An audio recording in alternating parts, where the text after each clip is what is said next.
So today I thought that I would answer some more of your questions because I haven't actually done like a yapping video in a while. All of my last videos have kind of been more like subject topics and kind of a bit more like deep dives into certain things or whatever. And this time I thought that maybe I should just have a little yap because all the first episodes of this podcast or of this thing or whatever were all just kind of me yapping and kind of just stream of consciousness, blah blah blah blah blah. So on YouTube I made three. The first one is about video essays, so they're like deep dives on certain things. The next one is yaps, which is going to be where I'm going to put all the videos where it's just me talking like this, or if I'm answering questions and I'm just kind of like talking without doing like research or like a structured kind of thing. And then the next one is going to be commentary, where I'm reacting to something or I'm commenting on something like in the media or whatever. But again, it's not necessarily like a structured video, but it is me talking about something that's going on, or I'm reacting to something, or I'm like making commentary on something in the media or something that's going on or whatever, like the Sabrina Carpenter thing. So those three different videos: video essays, which will be like which will be like researched and structured and a bit more like topic and, you know, kind of a bit more information and all that kind of stuff. And then yaps, which is just going to be like this, and then commentary, which again will just be reaction. So those are the three things I'm going to be kind of dividing the videos into on YouTube. And all the audio, of course, will go over onto Spotify. I just want to say that right now, the second, I look wild because I got sunburned the other day. I'm really sunburned right now. So I look probably fucking weird. And I probably look kind of crazy right now, and that's okay. I also have an ear infection and I had to go to the doctor. Turns out I can't remember what it's called. My sister has it too. She told me what it's called. It's like some form of like dermatitis. I can't remember, but I have that in my ears and I didn't know. I just thought I had like itchy, crusty ears. So I was like putting Vaseline in my ears, which is like definitely not the right thing to do. Do not put Vaseline in your ears. I only found that out today. Do not put Vaseline in your ears. So I had to get like a steroid thing and an antibiotic or something or whatever. So I'm not feeling very well. My skin is sore from the sun. My ears are sore from myself. And yeah, but I still wanted to get on here and have a little yap. So here we are. So the question, I'm going to answer one of your questions, and it's quite a long one, but I feel like this is going to be relevant to so many people. And I am, if anyone doesn't know, I'm a somatic therapist. So I work with people who have been in toxic relationships, abusive relationships, people who have been abused or in that kind of like realm. So like relational therapy, people who've been harmed, traumatized in relationships with other people. So I can answer this question, is what I'm trying to say. So the question is, I've been in a relationship for a while now, and for most of it, I found myself constantly overextending myself and giving way more than I receive. I try so hard to be the perfect partner, always accommodating, always putting his needs first, even at the expense of my own health and happiness. I stay quiet when he insults me or mistreats me because I don't want to rock the boat or create any sort of conflict. Whenever I do try and express how I'm feeling or speak up for myself, I'm made to feel like I'm the problem, like I'm too demanding, too sensitive, or too much to handle. I started to notice these patterns, and I've realized that I can't keep doing this to myself, but I'm scared of what might happen if I change how I behave.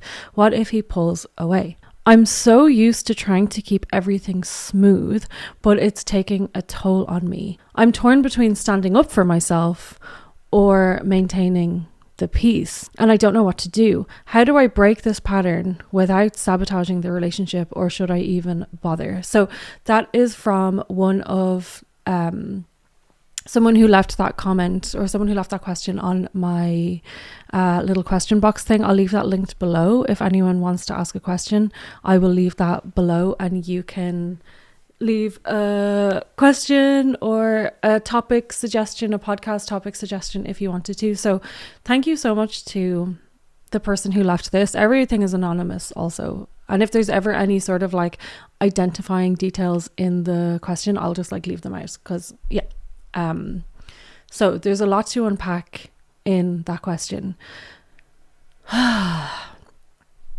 So the first thing that comes to my head is that sometimes people will only like or love a version of us that they are able to control or that they are benefiting from. If you have been in this relationship for a while, you didn't say how long, but it's probably a couple of years. If you've been in this relationship for a while and you always center them, you put them first, you prioritize them, you stay quiet when they insult you or mistreat you. If you look the other way when they're being a shitbag because you don't want to rock the boat, or if you have an avoidance with conflict feels really icky and you think that conflict equals a shit relationship or conflict equals a breakup, if you are always putting their needs ahead of yours all the time, if you're overextending yourself to be the best version of yourself and the most accommodating girlfriend possible at the extent of your own peace, happiness, comfort or sanity, if you're constantly letting things slide, brush things under the rug and trying to avoid arguments because you're scared that he might leave.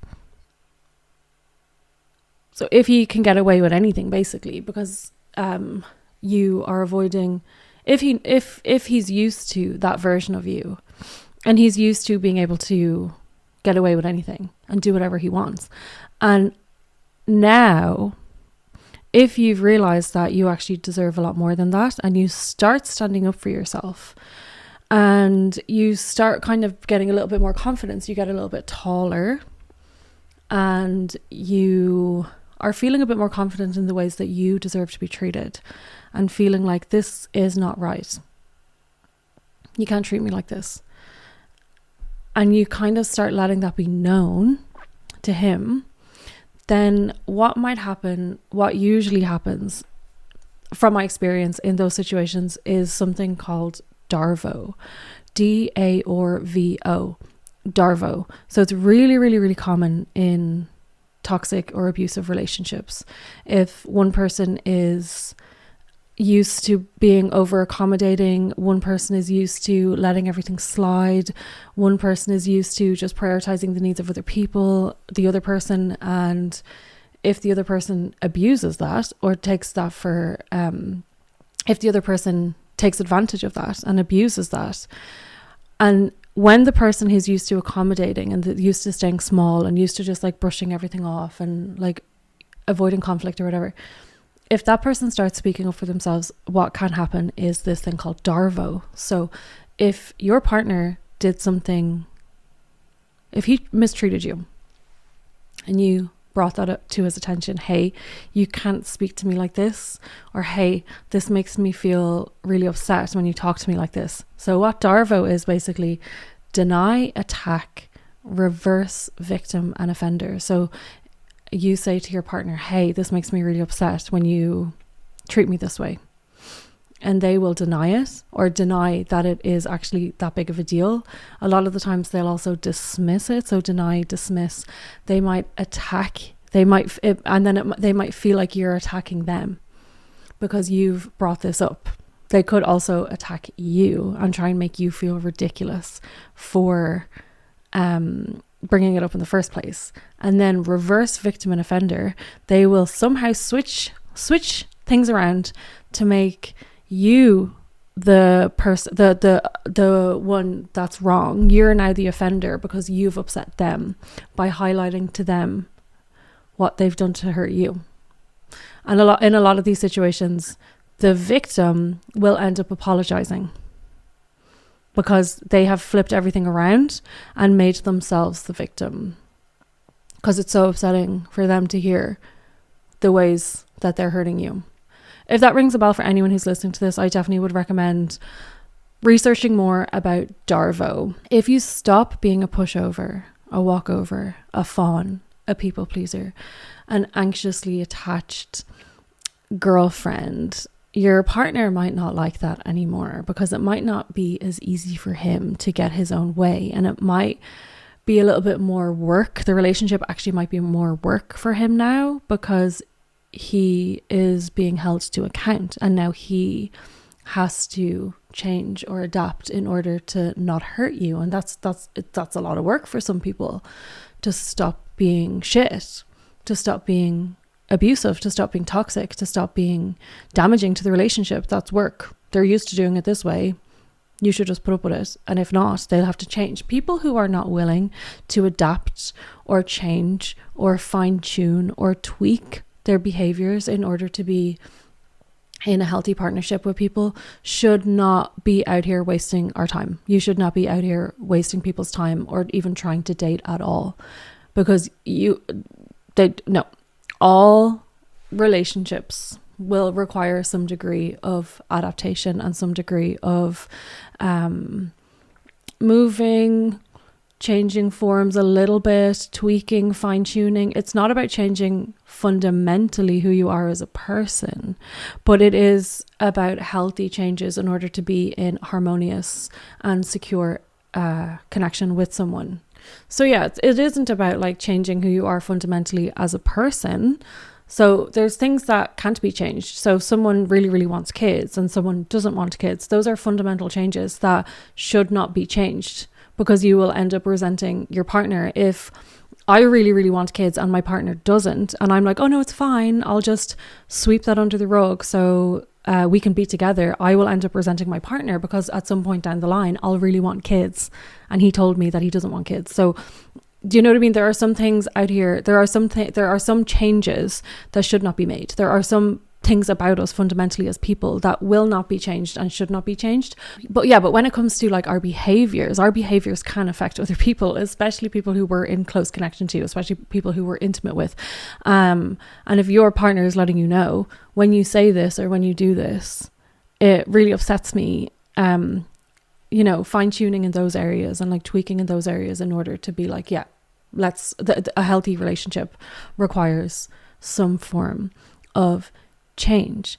Relationships are transformative spaces, and two people coming together and allowing the other person in and allowing the other person to kind of shape their own beliefs and their own ways of being. It's completely normal and healthy, and it's actually a really, really good thing to be changed by your relationship. And I'm not trying to say like, oh, this person used to be really, really social and she had so many friends and now she's changed in her relationship and she doesn't see her friends anymore. All she does is spend time with her boyfriend. That's not what I'm talking about. That would be like a fundamental change that is not necessarily a good thing. But if you think about like this girl used to be really angry and really highly reactive, and now she's with a partner who told her, hey, I do not like when you shout at me when we have a disagreement. This needs, we need to be able to like have a healthier form of conflict resolution. Like maybe when we're in the middle of an argument, can we slow down? Can we breathe? Can we go outside? Can we take a break? What can we do to avoid the shouting? What can we do? What can we do to make sure that doesn't happen? Because that is not going to fly in this relationship. So now she doesn't shout and scream anymore. Good change. So there's good changes, and then there's like harmful or toxic changes as well, that someone is trying to fundamentally change who you are to your core. So those changes are not necessarily good, but relationships are transformative spaces, and being changed by your relationship is not a bad thing. It is a good thing.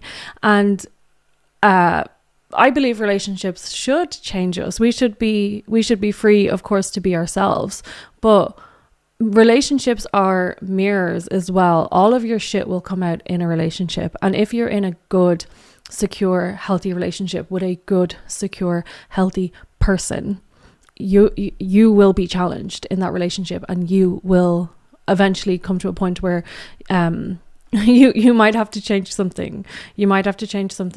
And that's a good thing. We all have harmful or some form of toxic kind of patterns or conditioning or whatever, or trauma responses that will show up in our relationships. And if we're being lovingly called out by the person that we love and held accountable by our partner, which is a sign of secure, healthy attachment, by the way. It would be avoidant to shove that under the rug. It would be avoidant for your partner to not call you out on that stuff if that stuff is like genuinely needs to be nipped in the bud or needs to be adjusted. It's good to change that. If our partner is coming to us saying like, this is something that needs to change, the way that you're mistreating me, or the way that you speak to me, or the way that you behave like this, it's not good, and it isn't going to work in a healthy, secure relationship. That is a good thing. It is a good thing to adapt, and it is a good thing to work together with your partner towards behaviors so that the relationship doesn't get damaged. And of course that looks different in everyone's relationship, but there's a lot of people out here that are so reluctant to change at all for anybody, even if they know their behavior is causing harm, even if they know that they're mistreating you, even if they know that they're abusing you. They would rather not change because it would make them like pussy whipped, or it would make them like a simp or whatever, to try or it'd make them feel like they failed because now the woman got her way, or now the bitch got her way, or whatever, instead of being like, wow, I supposedly love this woman, I supposedly say that I love her and I want her around, yet when she comes to me crying that I've hurt her, I will make her feel like a psycho. I will make her feel like she's doing something wrong by letting me know that she hurt me. No. Absolutely the fuck not. There's a group of people as well. I've heard this so many times as well. This is just who I am. I've always been like this. Yeah, it's just the way I am. Take it or leave. Leave is my reply every single time. Anytime I've ever heard someone say take it or leave it, or this is just the way I am, and they are so adverse to any sort of change whatsoever, they're basically letting you know that they will not be inconvenienced even 1% in the relationship, even if it means that they know you're hurting. They know that it's affecting you. They know that, you know, your mental health is being affected, your sleep, your appetite, your skin, your mood is being affected by this. They're more than happy to have you be suffering so that they don't have to change at all. So I don't know what that tells you. Refusal to take any form of accountability or to change harmful behaviors is a way to escape responsibility, to show up for the people that you love properly. So I'm going to say that again. Refusal to take accountability, which it sounds like your partner is absolutely refusing to take any sort of accountability. Refusal to change harmful behaviors is a way to escape responsibility, to show up for the people that you love. I put that in air quotations because people be throwing around the L word without any action behind it, you know. Refusal to take accountability or change harmful behaviors is a way to escape responsibility, to show up for the people that we love properly.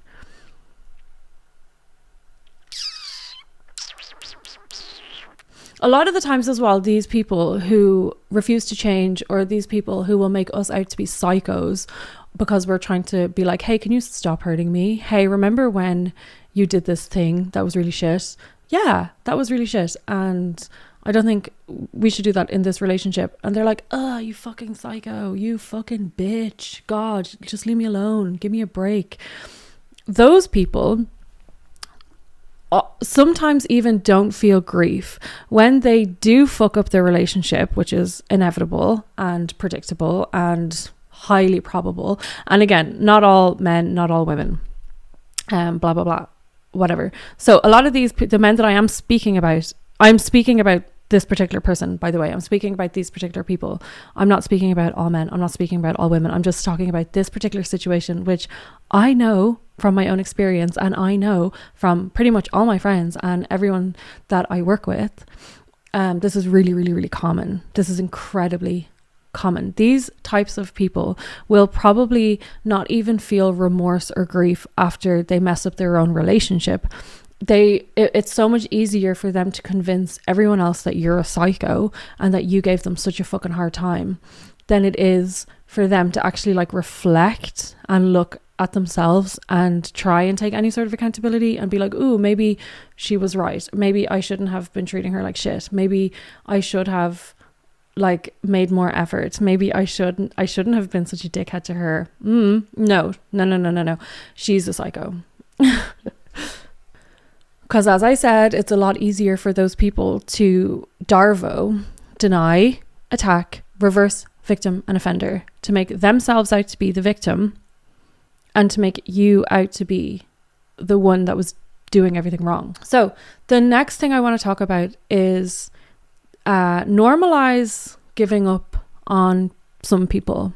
And I think as well for women, especially, we have been conditioned to suffer and endure. And like, we have been conditioned to do the absolute most and put up with so much stuff, like put up with so much shit. And I've been in situations before with people and like awful situations, and I remember asking them like, what if the roles were reversed, and like, what if I did this to you? What if I said this to you? And they were like, oh, absolutely not. They would have dumped me straight away. And I'm like, but I'm being made out to be a psycho because I'm upset by it. But if I had done the same thing to you, you would have dumped me. But I'm not even given the space or I'm not even given permission to be a little bit upset about it or to like need to talk about it or whatever. But if I had done this to you, you would have absolutely given up on me and you would have absolutely broken up with me, which probably would have been justified, but it wasn't even justified for me to be upset at them. Do you know what I mean? Like anyway, women are conditioned to try and endure and keep trying and keep going when for what? Like literally for what? And I know when you asked this question that you are telling me the reasons why you're thinking about leaving your relationship, or you're telling me the reasons why you're not happy in your relationship. And I know that if we had a full conversation, you would be like, no, he's not always like that. And there's like, sometimes he's really nice. And sometimes we go here and we have all these memories. And, yeah, and I know that there's probably good things about him too. So I'm not trying to like dismiss that. But at the same time, I believe, not even like speaking directly to this woman who sent me in this question, but just to all women, all people, normalize giving up on shitheads, normalize giving up on people, normalize taking them at face value. And yeah. Normalize as well giving up on people who just refuse to get their shit together, and normalize giving up on people who will treat you like a rehab center for their own emotional unavailability, or who are only interested in having you around when they can always get their way because you're being a pushover or you're being a fawn. And as soon as you start speaking up for yourself and demanding more for yourself, and they have a big problem with that, normalize giving up on those people at all. They're not interested in you. They're not interested in your happiness. They're not actually interested in you as a person, or they genuinely would want to know what makes you happy, what makes you sad, what makes you upset. And they would actually genuinely be interested in making sure that they're doing whatever they can to reduce the risk of them upsetting you. So I want to talk as well about discernment. So discernment is basically when we do not need to get to the end of a lesson to actually learn the lesson. So does that make sense? So when I was younger, I would have like endured, and then obviously would have been left in a pile of shit at the end of it all. The older I get, the more discernment I've built based on my own experiences and based on my own life and whatever, just being older in general. I don't need to get to the end of a lesson in order to know how it's going to end up. So for example, if I was like in my 20s, if I was dating someone, and immediately if I was like, oh, I've seen this before, I've experienced this before, this is very familiar, I'm not going to stick it out. I'm not going to stick it out and get all the way to the end of the roller coaster in order to figure out if it's going to be the same as last time. I'm It's discernment. I don't need to get to the very end of the roller coaster in order to realize it was the exact same roller coaster as before. So discernment is the ability to make clear, insightful decisions by distinguishing between the truth and falsehood, right or wrong, what aligns with your values versus what doesn't. So how do we use discernment in relationships? Basically, being able to recognize red flags and green flags. So discernment helps us see when something feels off, trusting our instincts, learning how to identify signs of manipulation, toxic situations, inconsistency can definitely help us avoid unhealthy relationships before we become too entrenched. So obviously the person who wrote this email into me is I'd say a couple of years into their relationship, so they would be very, very entrenched and very attached. Knowing when to set boundaries. Sometimes people can push our boundaries without us even realizing it because it's actually so subtle. Discernment in relationships would also be about feeling when the relationship is draining us or feeling like we're actually being satisfied, fulfilled, and poured back into. It also helps us identify power dynamics. So in relationships, especially romantic relationships, power dynamics can be subtle but really impactful. So discernment helps us pinpoint and sense when someone is trying to control, manipulate, or mistreat us versus when the dynamic is equal and based on mutual respect and love. Discernment also helps us assess if we're giving too much of ourselves to please others at the expense of our own health and sanity and peace. So for example, that might look like if your partner expects you to always work around their schedule, but will make absolutely no wiggle room at all to accommodate you. Or if a partner expects you to always go to like their things that they're interested in, but will not return the favor and will not show interest in the things that you're interested in, or will not make any sort of effort to accompany you to go do something that you want to do. Discernment also helps us figure out emotional safety. So a key component of discernment is emotional intelligence, knowing when you feel emotionally safe and when you don't. In relationships, this means being able to identify whether someone is truly capable of understanding and respecting your emotions. Are they actually listening to what you need? Are they actually hearing what you say? Are they able to take constructive criticism?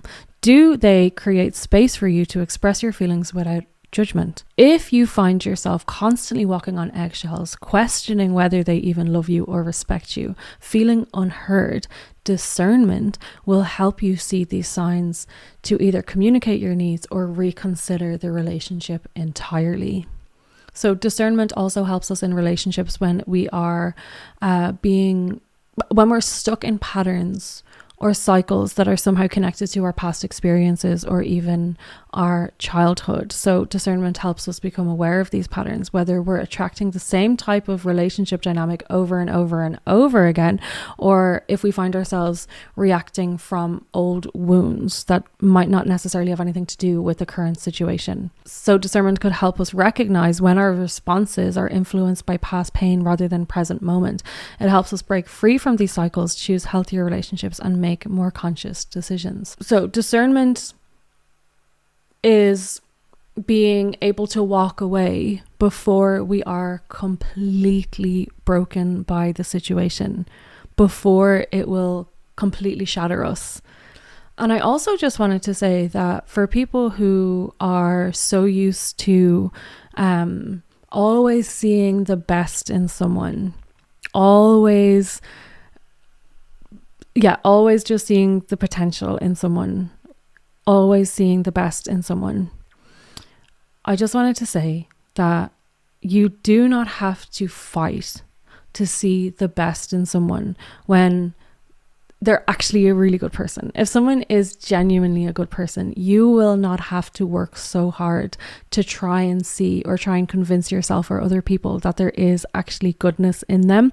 I believe there's good and bad in everyone. Obviously, like some people are shit sometimes. Some people are awful sometimes. Even really good people are awful sometimes. But even when a good person or a decent person is shit sometimes, they're not a shit person. Does that make sense? But when a really shit person is good sometimes, they're still a shit person. Does that make sense? So if there's like these glimmers of them just being decent here and there, like sprinkled in, but they're sprinkling these glimmers of decency over a big pile of shit, it's still a big pile of shit. It is still a big pile of shit. And also, I didn't want this to be an episode of just like dump him. Like, I know that that's not easy, and maybe that isn't even the right thing to do.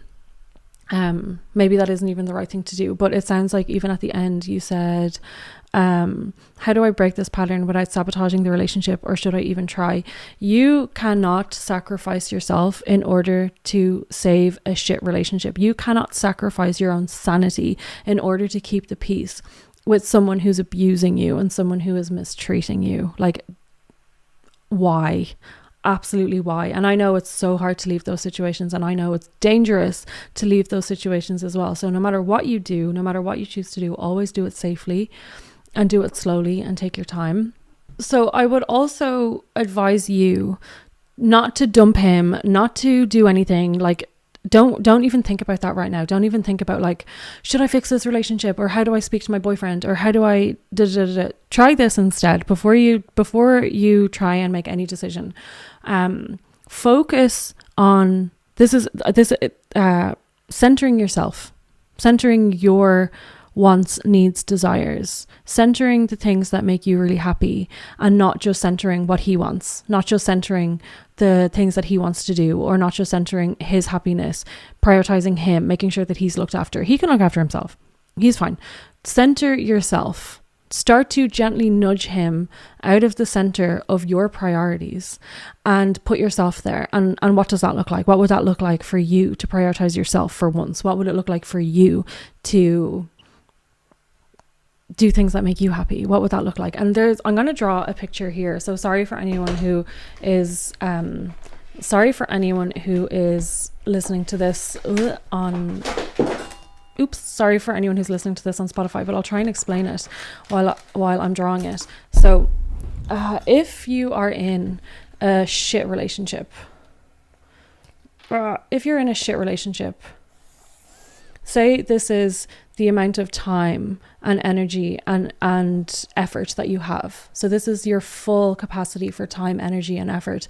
When you're in a shit relationship, most of your time, energy, effort, and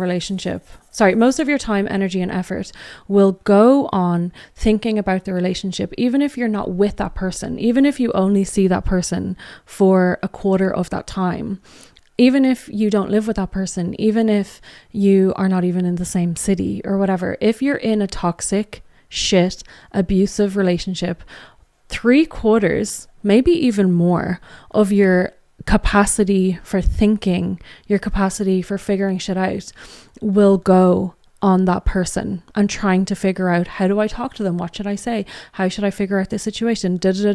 So much of your time, energy, and attention will go on the relationship, probably even more. Like, I know what that feels like. And then the rest of the spare energy here will go on looking after yourself. So when you're in a secure, healthy relationship, the amount of time and energy that is spent on the relationship is much more balanced. So this is how much I spent on my boyfriend.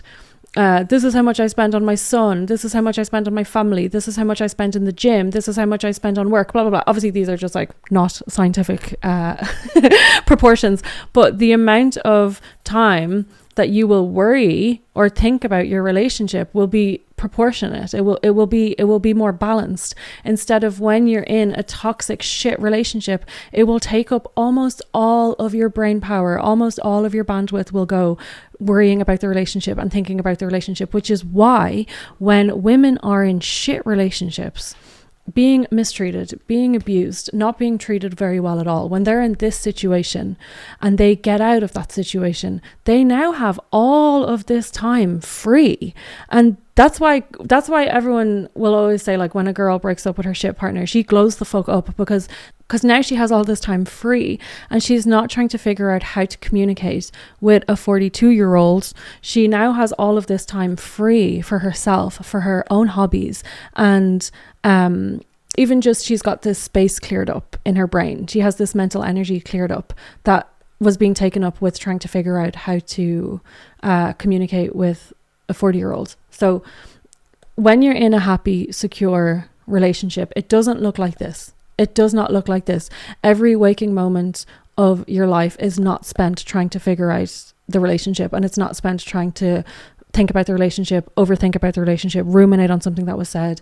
It looks more like this. It's more balanced. It's just more balanced. Anyway, so I just wanted to put that in there as well. So focusing on yourself, and again, trying to steal back some of that energy, trying to reclaim some of that energy that you spent thinking about the relationship and that you spent trying to figure things out. Literally, I know it's really, really difficult, but it does work. Step back from that. Literally step back from that and be like, I'm reclaiming some of this. I'm taking back some of my energy and I'm using this for me. I'm using this for something that I want to do. I'm using it for meeting up with my friends, or starting a new project, or reading a new book, or going to the cinema to see a new movie that I want to see, or I'm using it I'm putting it into work, or I'm putting it into the gym, or I'm putting it into myself, or I'm putting it into nothing except not the relationship, not worrying about the relationship. Another thing that I would ask you is, what would you need to feel really seen and heard and safe in the relationship? What would you need in order to feel seen, heard, and safe in your relationship? What would you need? What would that look like? What would that feel like? And is your partner giving that to you? No, obviously, from what you've said. Are you giving that to yourself? How can you give that to yourself? And again, I'm not trying to say that you can give this to yourself and your partner is absolved and doesn't need to take any responsibility. Your partner should be able to make you feel seen, heard, and safe in your relationship. Absolutely. But before you take the step to like wanting to fix the relationship or wanting to leave the relationship, asking yourself, getting really clear, what would I need to feel safe, seen, heard, and valued and respected in this relationship? What would it take? What would it take? Is like, he's obviously not doing that. Can you do that for yourself? Can you start giving that to yourself? And that is how you center yourself. That is how you start pushing him out of your center, pushing the relationship out of your center, and putting you in there. Your priority is now making yourself feel loved, safe, seen, heard, and valued and respected, because obviously he is not doing a great job. So do that for yourself. And what usually will happen, based on my experience and based on the experience of countless women before me, when we start treating ourselves the way that we deserve to be treated, anyone that treats us like shit starts to get really icky, and it starts to get really like the audacity for someone to speak to me like that. I would never let someone speak to me like that, based on how I speak to myself, based on how I treat myself, based on how I love myself, based on how I see myself and honor myself and respect myself. Like, you can't treat me like that. And if someone doesn't like step up to meet you where you are now, then you will actually just get really unattracted to them, and it will start to just get really like, you will start to feel how much they're holding you back, and you will start to feel how much they're actually like pulling you down into the trenches, and it will be a lot easier for you to make your decision from there. So did not mean to speak about this for literally 43 minutes, but I hope that it was enjoyable for people to listen to. And I will be back next week, maybe for another yap, or maybe I'll do a deeper dive video on something else. I have so many videos, half-made videos, that are just like up in the air, but I wanted to do just kind of a yap today. And yeah, I'll be feeling better and I won't be sunburnt probably next time when I see you. But I hope you have a really good rest of your day, and I will see you soon. Goodbye.